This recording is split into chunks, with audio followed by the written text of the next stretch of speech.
Hi, everyone. Wanted to share some thoughts with you for the upcoming holiday of Yom Haatzmaut. This is a time of year when we think about the state of Israel. This week is Yom HaShoah. Israel has the largest concentration, largest number, of course, of Holocaust survivors in the world. And we have Yom HaZikaron, the day in which we remember all the lives that were lost so that the Jewish people can have a country, so the Jewish people can be free in their own homeland. And of course, we have Israel Independence Day, the great day of Yom Haatzmaut, when we were able to declare ourselves, after thousands of years, home under our own sovereignty, not beholden to anyone or anything. And how do we do that? How do we celebrate from Virginia, from America, from the diaspora?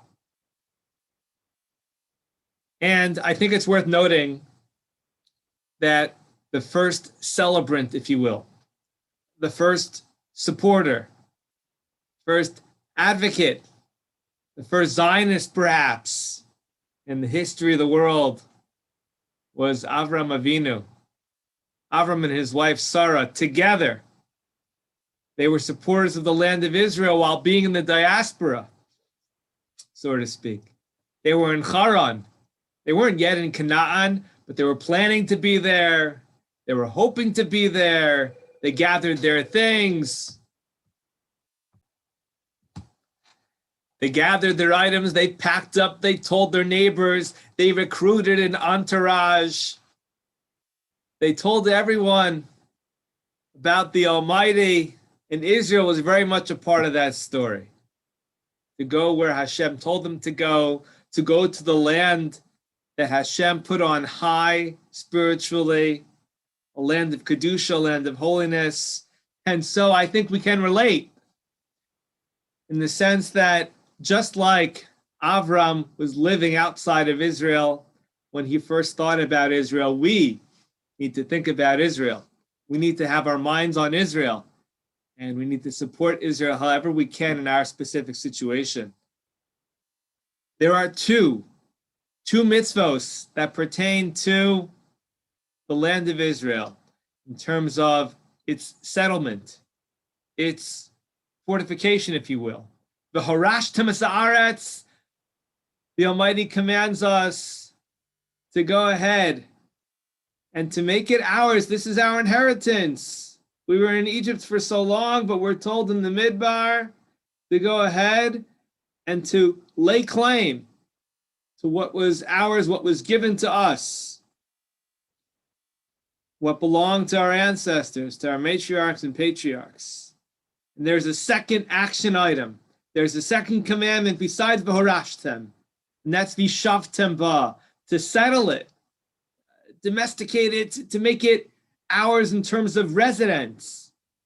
That's V'shavtem ba. These two commandments. And today, if we look at these two commandments, V'horashtem is very difficult. It's not for Virginians. We'll add a caveat to that later on, but Yeshua conquered the land. That was accomplished. That commandment was done. Today, we don't have the exact biblical borders or parameters. It's complicated. Do we need international license? Do we need the green light from others to make sure that that which the Almighty gave to us is in our hands? Are we satisfied with what we have in terms of the boundaries at the moment?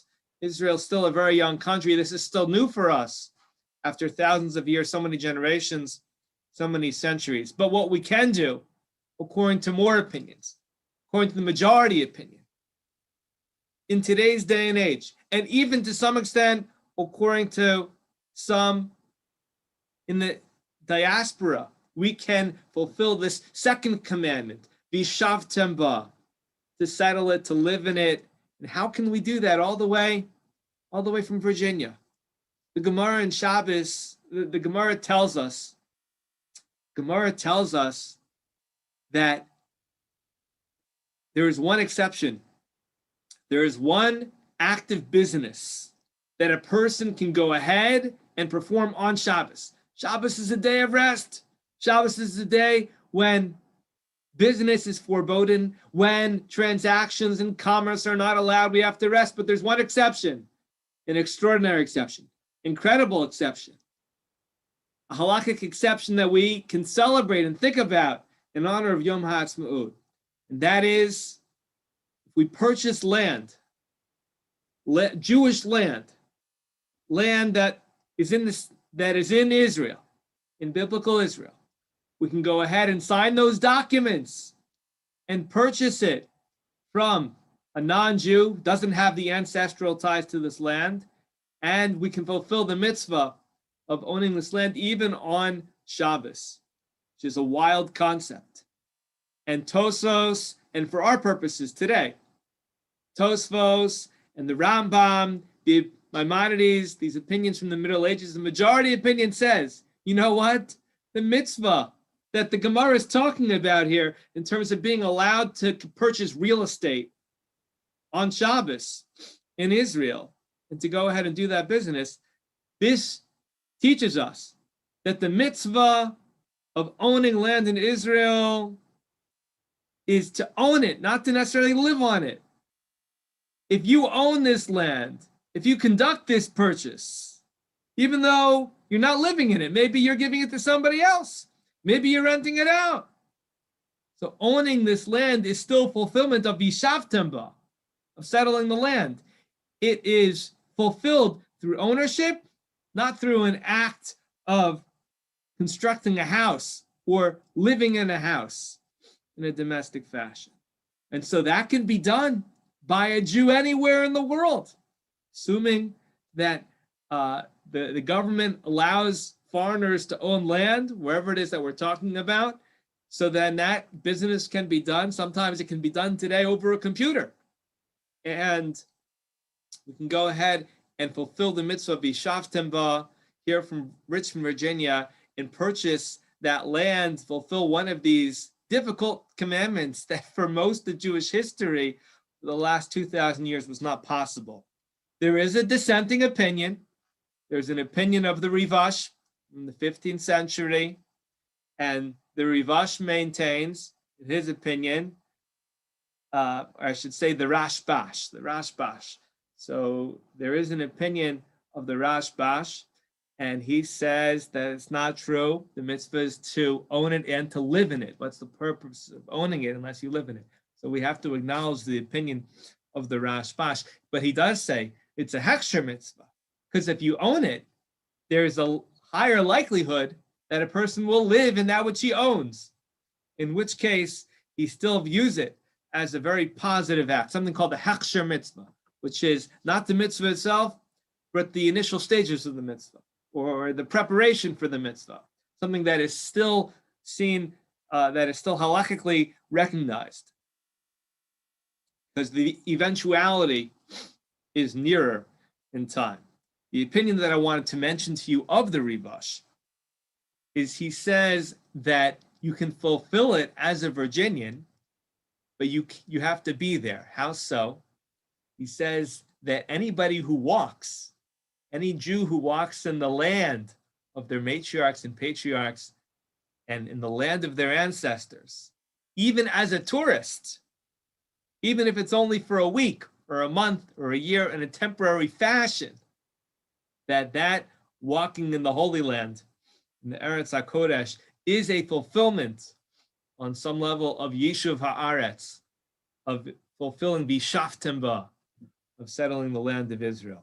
I wanted to close and mention to you the opinion of the Chida, who's more of a contemporary, in the 18th century, from the Azulai rabbinic dynasty, scion of that tree. And he says, and this is a minority opinion, but an amazing opinion. He says, not only can we fulfill Yishuv Haaretz, but we can even fulfill the Harashtem ba. Now, this we haven't seen before. There's no opinion other than the Chida from centuries past that says that a person can fulfill the Harashtem ba, the first of the commandments mentioned in the verse with regards to the mitzvos of Israel. He says, how so? He says, if we support the poor of the land of Israel, if we send money and we collect in our pushkas, in our charity boxes, money, and we send them to the poor in Israel, it can be a tough environment. There's a lot of poverty in Israel, especially throughout the ages. Chida said that a person, by enabling others to be in the land of Israel, can fulfill settling there. And not only that, and that's Vishaftem ba, but again, the more controversial opinion of fulfilling V'harashtem es haaretz, he says if a person supports the military, the soldiers, and provides for help to them for the defense of the land of Israel, then it's a fulfillment of V'harashtem ba. The conquest was done, but as we know, the conquest and the acquisition and going ahead and obtaining the land which was promised to us, that can be an ongoing challenge. And so if somebody financially supports the defense, the military of the land of Israel, then you can fulfill this mitzvah in the Torah of V'harashtem ba as well. And he's of this opinion that both can be fulfilled today in the 21st century, even from Richmond, Virginia. So however we want to celebrate Yom Haatzmaut, we ought to celebrate. We ought to thank the Almighty, whether a person says a full Hallel, a person says a bracha on Hallel, whatever they do, just say thank you to the Almighty and to say psalms of praises for this opportunity that we have. When all generations passed, we're praying for this opportunity. The fact that we get to be there, we get to see it sprouting, we get to see it develop, we get to see the great miracle that is the Jewish communities in Israel, the state of Israel. We're so proud, and we are proud of our Zionism. We are proud of our support today for Eretz Yisrael, and we are excited to celebrate Yom Haatzmaut as a congregation. Everybody have a wonderful Shabbos. All the best.